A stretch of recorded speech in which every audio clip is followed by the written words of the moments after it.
नमस्कार, आप देख रहे हैं जवाब देना पड़ेगा और आपके साथ मैं हूं पूजा यादव। वक्फ संशोधन बिल को लेकर बनी जेपीसी में घमासान जारी है।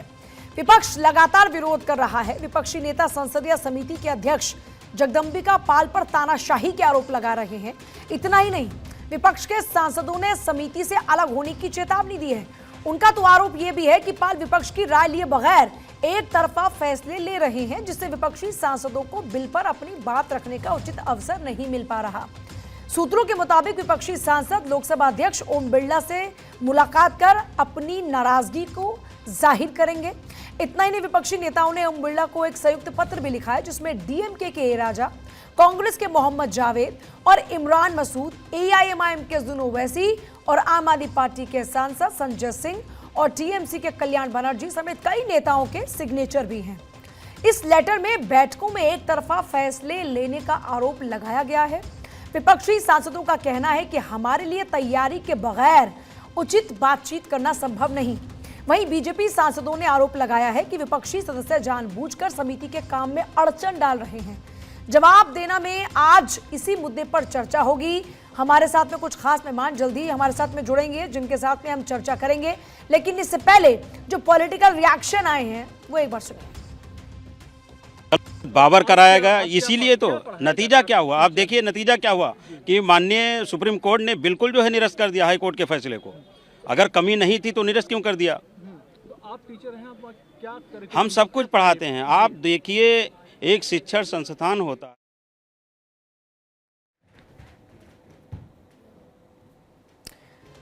तो देखिए, ये बड़ी खबर है इस वक्त की। और देखिए, सबसे बड़ी बात यह है कि जेपीसी पर जो घमासान मचा हुआ है, सबसे बड़ा सवाल यह है कि इसको लेकर समाधान आखिरकार क्या है। क्योंकि विपक्षी सांसद ये चेतावनी दे रहे हैं जेपीसी से हटने की, और आज लोकसभा स्पीकर से उनकी मुलाकात, समिति अध्यक्ष जगदंबिका पाल पर एक तरफा फैसले लेने के आरोप, और देखिए संसदीय समिति के अध्यक्ष भाजपा सांसद जगदंबिका पाल पर विपक्षी सांसदों ने तानाशाही के आरोप लगाए हैं और इन सांसदों ने समिति से अलग होने की चेतावनी दी है। उन्होंने कहा कि हमारी बात तो सुनी नहीं जा रही है, बायस्ड है यहां पर पूरी प्रक्रिया। मुमताज खान इस वक्त हमारे साथ में मुस्लिम स्कॉलर हैं, जल्दी मुन्ना खान नेता कांग्रेस और रत्नाकर जी नेता बीजेपी इस वक्त हमारे साथ में होंगे। और एक बार मुमताज खान का रुख करते हुए, सर आपसे तो कई बार बातचीत होती रही है अलग अलग मसलों को लेकर, लेकिन सवाल ये है कि वक्फ पर इतना ऐतराज क्यों है? एक प्रक्रिया है जिसको पूरा किया जा रहा है। अच्छा, मैं एक और चीज पढ़ रही थी कि कुछ मुस्लिम महिलाएं वो तो कहते हैं कि वक्फ में बिल आना चाहिए संशोधित, क्योंकि हक में है।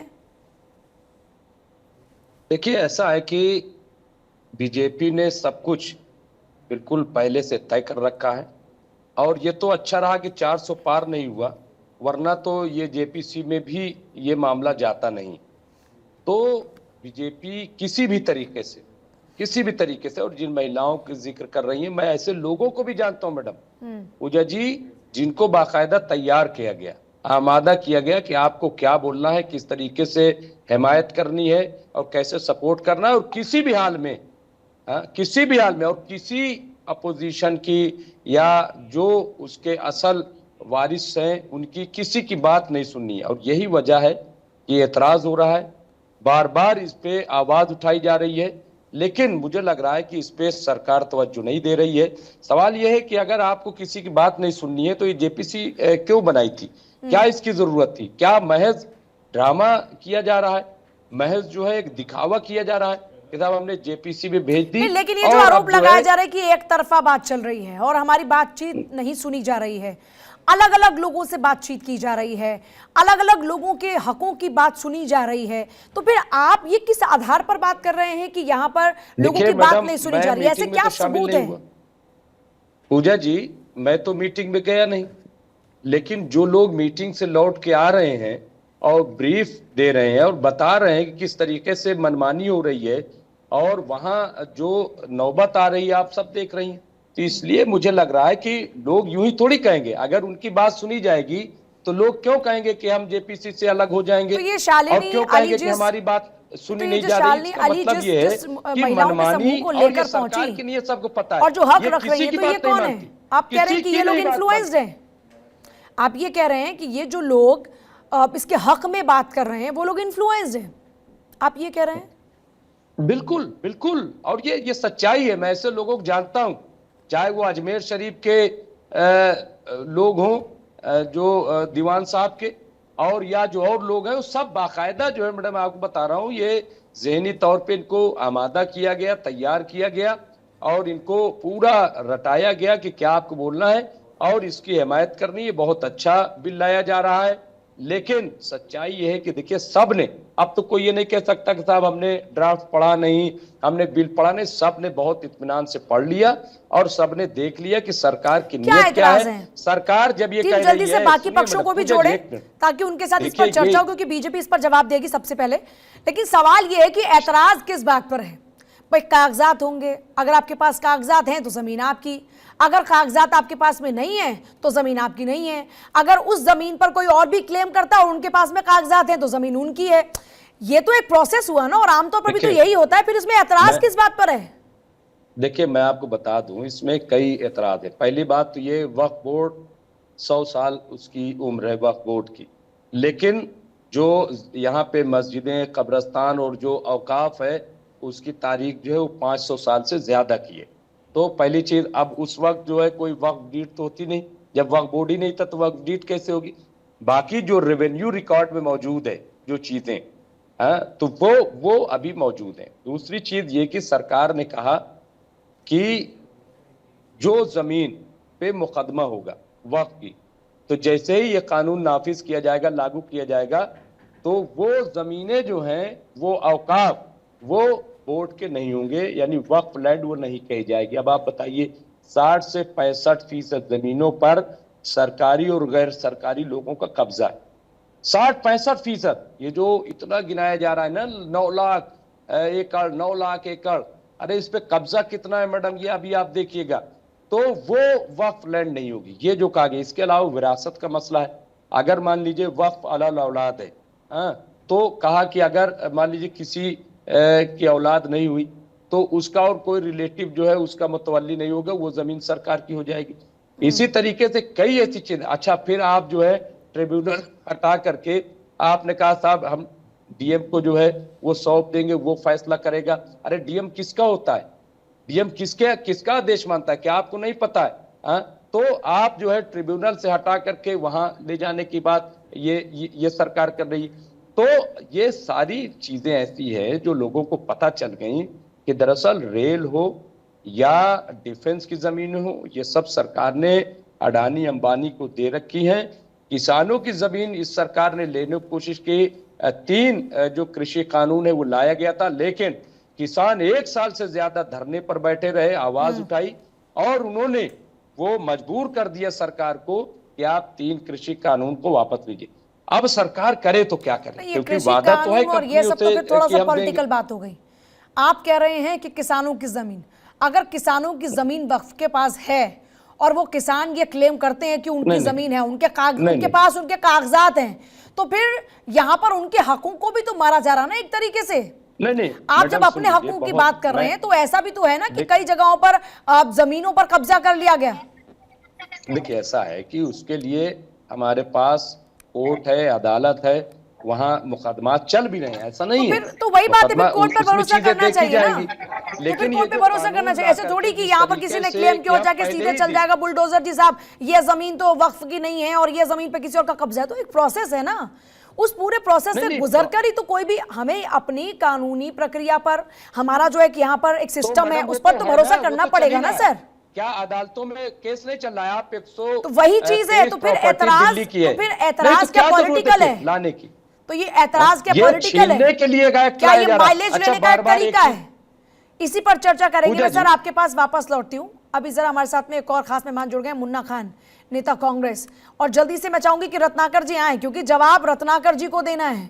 सवाल पूछने वाले ज्यादा हो गए और जवाब देने वाला अभी तक कोई नहीं है, तो रत्नाकर जी जल्दी से आए ताकि उनसे हम जवाब लें। मुन्ना खान साहब, ये कहा जा रहा है कि एक तरफा बात चल रही है, हमारे तो कोई बात ही नहीं सुन रहा। ऐसा क्यों कहा जा रहा है कि कोई बात नहीं सुन रहा? जेपीसी तो अलग अलग लोगों के बयान और वक्तव्य दिखा रहे कि साहब देखिए, यहाँ शालिनी अली आती हैं अपने एक महिला समूह के साथ में, वो कहती हैं कि हम तो इसके पक्षधर हैं, होना चाहिए ऐसा। और न जाने ऐसे नहीं कितने लोग आ चुके हैं जो कह रहे हैं कि ऐसा होना चाहिए, आना चाहिए संशोधित बिल।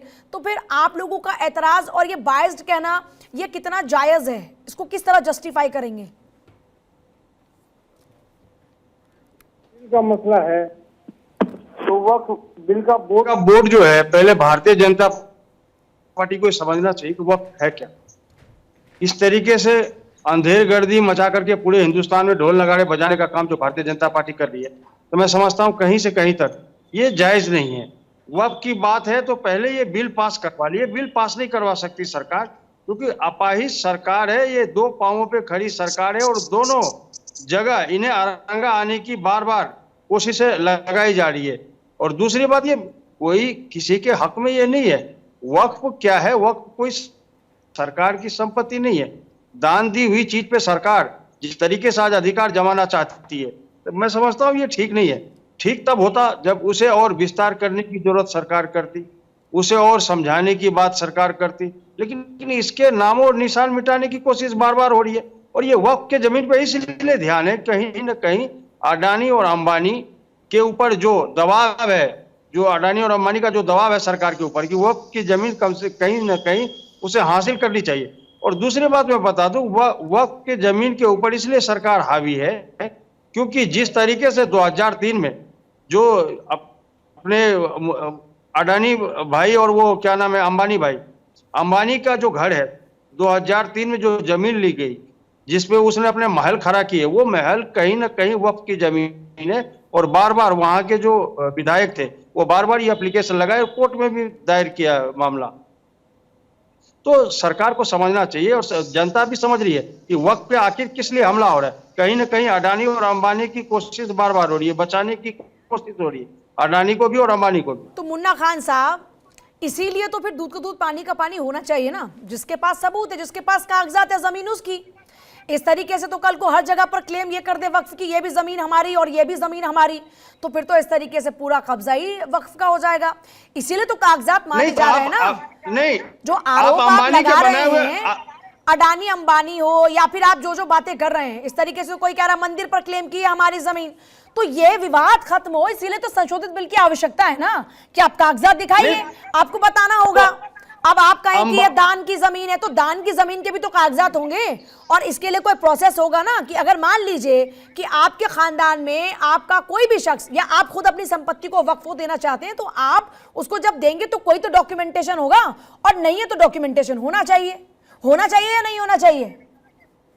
पूजा जी, यही तो बात बार बार विपक्ष उठा रहा है कि अडानी की जो जमीन है, अडानी जी ने जिस जमीन पे अपना महल खड़ा किया है, वो जमीन के कागजात दिखाए और सार्वजनिक तौर पर सभी को दिखाए और बताए। रत्नाकर जी इसका जवाब देंगे। मुन्ना खान साहब, आपकी बातों में ना राजनीतिक भाषा ज्यादा नजर आती है। आप लोगों ने तीन नाम गिन रखे हैं, आप लोगों ने दो तीन नाम गिन रखे हैं। कुछ ना मिले तो घुमा फिरा कर अडानी अंबानी पर ले आओ। सरकार कर रही है, घुमा फिरा कर अडानी और अंबानी पर ले आओ, सारी बातें अडानी अंबानी पर ले आओ, वहीं से राजनीति चल रही है। सर ये नहीं चलेगा ना सिस्टम। वहीं से तो बीजेपी चल रही है। कोर्ट में जाके लड़ाई लड़ी है उस चीज के लिए, उस चीज के लिए कोर्ट में जाकर लड़ाई लड़ने की आवश्यकता। रत्नाकर जी इसका जवाब देंगे। रत्नाकर जी, ले देकर बात आ गई कि आप कुछ लोगों को खुश करने के लिए सिर्फ इस तरह के प्रयास कर रहे हैं। पूजा जी देखिए, अभी मुन्ना भाई जो कह रहे थे कि अडानी को पेपर दिखाना चाहिए, मैं ये कल को ये भी कहेंगे जो संसद जो बनी हुई है उसकी भी जमीन को वक्फ बोर्ड जो है कह रहा है कि हमारी जमीन है, तो ये भारत सरकार से भी पेपर मांगेगी कि ये कहाँ से खरीदा आपने, कैसे मिला आपको। की मानसिकता को दर्शाता है कि ये अघोषित भूमि कब्जा का एक सिंडिकेट बना हुआ है वक्फ बोर्ड। वक्फ बोर्ड जो है रेल और भारतीय के पास सबसे ज्यादा, अगर किसी के पास जमीन है तो वो वक्फ बोर्ड की 9.5 लाख एकड़ जमीन आई कहाँ से? ये जमीन वैसे आई कि ये मजार हुआ चाहे मस्जिद हुआ, उनके इर्द गिर्द जितने भी गरीब मजलूम थे उनकी जमीनों पे इन्होंने कब्जा कर लिया। और कांग्रेस शासित राज्य में इनको असीमित अधिकार जिसके तहत जिसका इन्होंने जमीन को घोषित कर दिया है कि वक्फ बोर्ड है, उस व्यक्ति को वक्फ बोर्ड में जाकर के वक्फ बोर्ड लोग ही उसको सर्वे करेंगे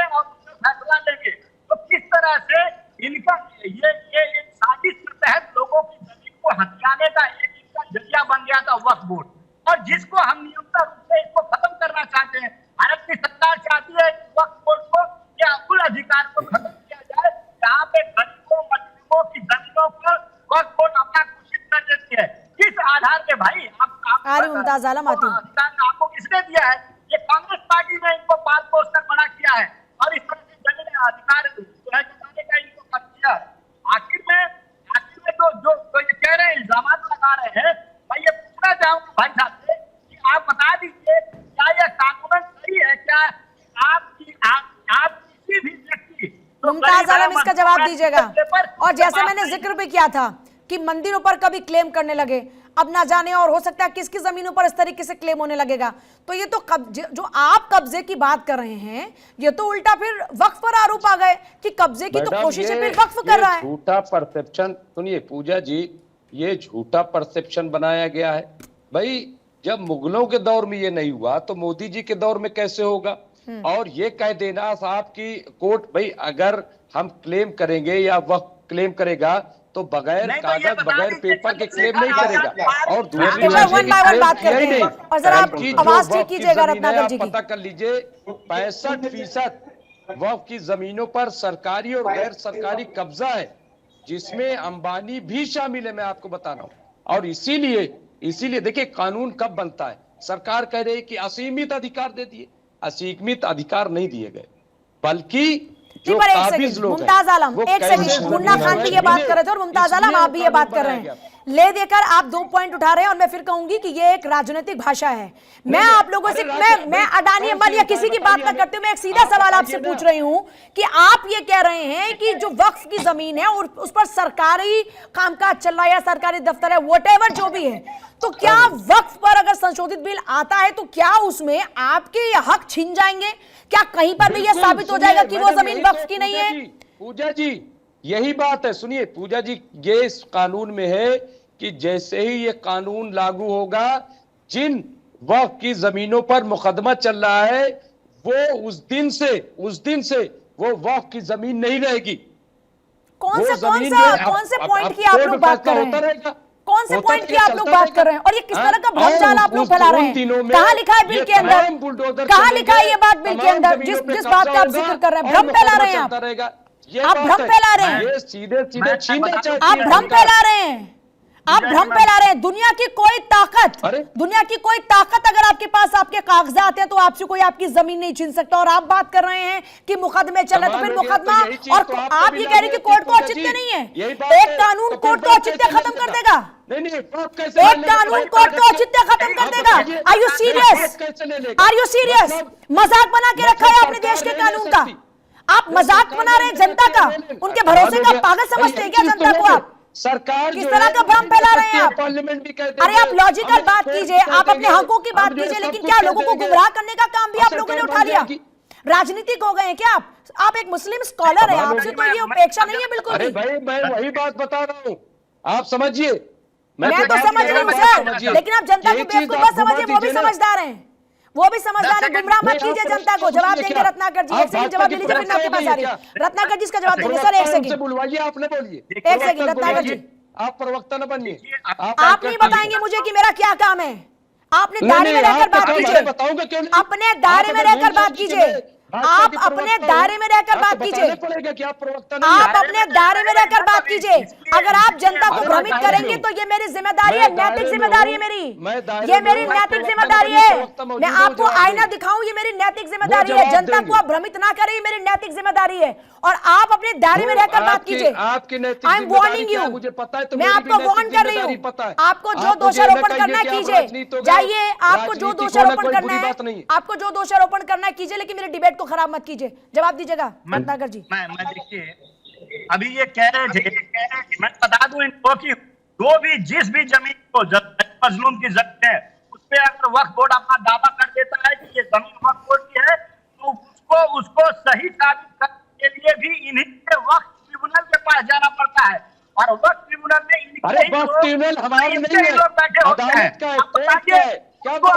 नए संशोधन बिल से अगर उसको अधिकार मिलता है कि वो कानून के पास जाए, हाई कोर्ट में जाए, सुप्रीम कोर्ट में जाए, तो क्या गलत है भाई?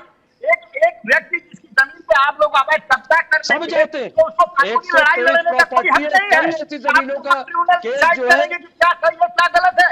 यही सुनिए, आप लोग की मानसिकता है, दूसरे की रत्नाकर जमीनों को जी, कब्जा करना रत्नाकर जी, मैं और आपको बता अपने रहा हूँ। ट्रिब्यूनल में उसको रत्नाकर साबित जी, करना, मैं एक आपको सेकंड, बता अब रहा हूँ, बोलने सुनिए। दीजिए। मुमताज आलम, यही मैंने आपको गलत हो सबसे रहा ज्यादा है। मौका और दिया, अब इस जरा चीज उनको को हम बोलने दीजिए एक संशोधन बार। करके सही करेंगे। नहीं तो आप ये कह रहे रत्नाकर हैं, जी, रत्नाकर ये कह रहे हैं कि आप हर चीज थोपते क्यों हैं? अगर आपको कुछ भी लाना है तो पहले आप चर्चा कीजिए। जो आप जेपीसी का गठन हुआ, अगर पहले इस पर चर्चा की गई होती तो आज ये नौबत ना आती। और ये कह रहे हैं कि आपके पास बहुमत होता तो आपको ये जेपीसी की भी जरूरत ना पड़ती, फिर तो आप थोप ही देते लोगों के ऊपर। कब ले देखिए, जेपीसी? 10 देखिए, साल बहुत सरकार सारे में बताएं हमें कितने जेपीसी सुनो। लेकर के आए। 1991 में कांग्रेस ने आपको असीमित शक्ति दी ना, किस लिए? वोट की राजनीति कर रही थी, इसलिए उस गलत को अब सही साबित मुन्ना जी आ करने रही का ये सही समय है। और हमने सारे लोगों से सजेशन असीमित क्या होता है भाई? उस असीमित सजेशन क्या के होता है? आधार पर ही संशोधन होगा, और संशोधन होगा असीमित और क्या? हम ये इंश्योर करेंगे, भारतीय जनता पार्टी इंश्योर करेगी कि किसी भी गरीब मजलूम के जमीन को वक्फ बोर्ड सिर्फ उसके ट्रिब्यूनल में साबित करना है कि वो जमीन किसकी ये है, सरकारी इसके आधार गरीबों पे की नहीं है, सरकार उसको- अडानी और उसको अंबानी की हक है। मिले, ये उसको सरकार हक मिले। धनवानों की है। कानून के ये पास सरकार जाने के लिए, किसान कोर्ट खिलाफ में है। जाने के ये लिए सरकार उसको हक मिलना मजदूर चाहिए। खिलाफ है। वही ये हक हम दिलाना सरकार चाहते हैं कि नौजवान कानून मुखालिफ उसको है। साबित करेगा कि वो संपत्ति किसकी है, वो ट्रिब्यूनल नहीं साबित करेगा। और ये आप लोगों ने किया, इसीलिए तो 9.5 अरे लाख वक्त ट्रिब्यूनल कोई जो है वो आप ये समझ रहे हैं कि शरई कानून हुआ है क्या? वक्त ट्रिब्यूनल जो है वो हाईकोर्ट और सुप्रीम कोर्ट की तरफ से माफिया है जो गरीबों की जमीनों पे अपना दावा करके उसको कब्जा कर लेती है। इस दावे को ट्रिब्यूनल में साबित करना होता है, आप ही के ट्रिब्यूनल में वो अब नहीं होगा। लोग अब कानून के शरण में जाएंगे, कोर्ट में जाएंगे और वहां पे अपने दस्तावेज दिखा के अपने जमीनों पे एक सेकंड, ये आपकी दादागिरी, मुन्ना खान जवाब देंगे। मुन्ना खान,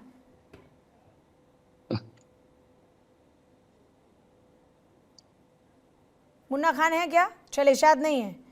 लेकिन एक सवाल मुमताज आलम साहब, सवाल ये है कि आप कह रहे हैं कि ये जमीन वक्फ की, वो जमीन वक्फ की, ये जमीन वक्फ का उद्देश्य क्या होता है? जरा मुझे एक बार बताइएगा, क्या है इसका मकसद? देखिए, वक्फ का उद्देश्य, वक्फ का मकसद है कि जो वक्फ करने वाला है वो लिख देता है कि बेवा, गरीब, यतीम बच्चों की मदद की जाए, उसकी किफालत परवरिश की जाए, ठीक है।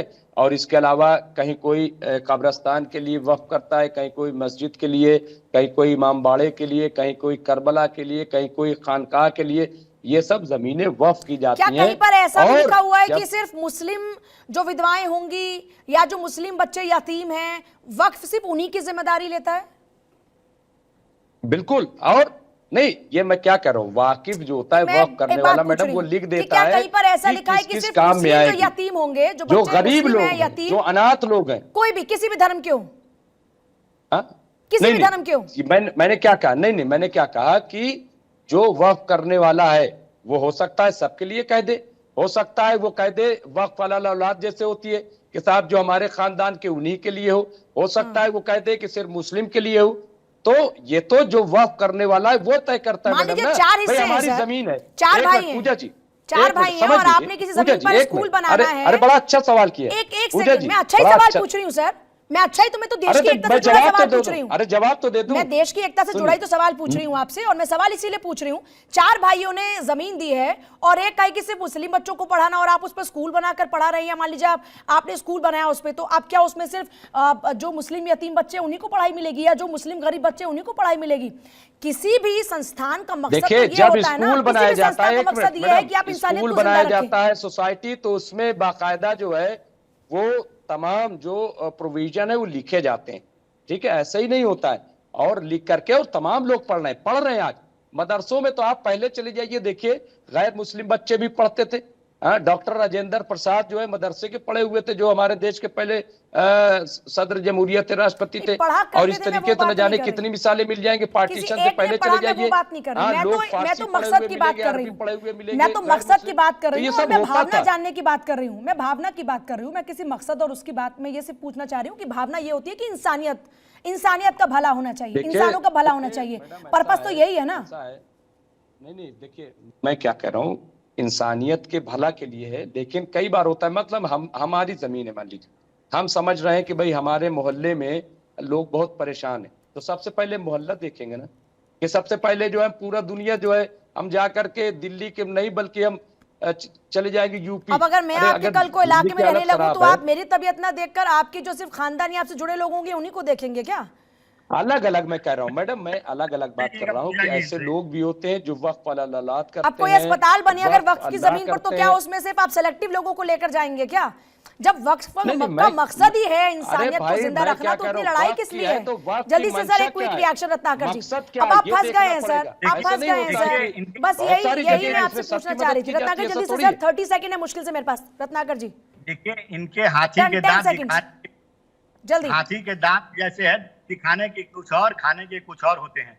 तो रत्नाकर जी आपको भी तो साफ तस्वीर रखनी चाहिए ना। इतना कंफ्यूजन है तभी तो बात इतनी ज्यादा बढ़ गई। बहुत शुक्रिया, मेरे पास वक्त नहीं, माफी चाहूंगी। बहुत शुक्रिया सभी का चर्चा में शामिल होने के लिए। चाहे कोई भी संस्था हो, चाहे कोई भी किसी भी तरीके से, अलग अलग धर्म में जहां जहां जिस तरीके से काम हो रहे हैं, उसका मकसद होता है इंसानियत को जिंदा रखना। अब जब बात इंसानियत की है तो फिर बांटने की कहां से आती है? ये राजनेताओं को, इन नेताओं को, स्कॉलर्स को या हर इंसान को समझना चाहिए।